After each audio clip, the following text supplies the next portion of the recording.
बरोबर आहे. Police station पाचपाली परिसरात राणी दुर्गावती टू ॲटोमॅटिक चौक त्या ठिकाणी एक प्लॉट होता. ते प्लॉट सरदारकडून यांनी एक सजनानी म्हणून प्लॉट विकत घेतला होता. परंतु सजनानीच्या बाजूला सरदारच्या प्लॉटमध्ये एक भाडेकरू म्हणून राहत होता, बिश्नोई म्हणून, जितेंद्र बिश्नोई. तो त्या प्लॉटमध्ये भाडेकरू होता. असं असताना दुसरा प्लॉट 6,000 फुटाचा आहे. त्या ठिकाणी त्यांनी विश्वास संपादन करून त्या सजनानीकडे ते सामान ठेवलं होतं. त्याच्यानंतर सामान काढून घेण्यासाठी त्यांनी 5 लाख रुपयाची मागणी केली. पैकी 1 लाख रुपये सजनानीकडून हा आरोपी जितेंद्र बिश्नोई घेताना व्हिडिओ आहे. त्या अनुषंगाने अनिल सजनानी यांनी दिलेल्या तक्रारीवरून जितेंद्र बिश्नोई याच्यावर खंडणीचे गुन्हे दाखल केलेले आहे आणि ट्रेसपास त्या प्लॉटवर अतिक्रमण केले त्या प्रकारचे गुन्हे दाखल करून त्याला आरोपी अटक करण्यात आला आणि तो सध्या पोलीस कस्टडीत असून त्याची PCR घेऊन पुढील तपास करण्याची तजवीज ठेवलेली आहे.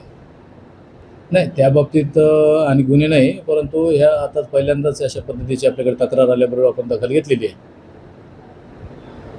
तर PSI गायकवाड आहे, PSI माझगावकर आणि नितीन लोखंडे,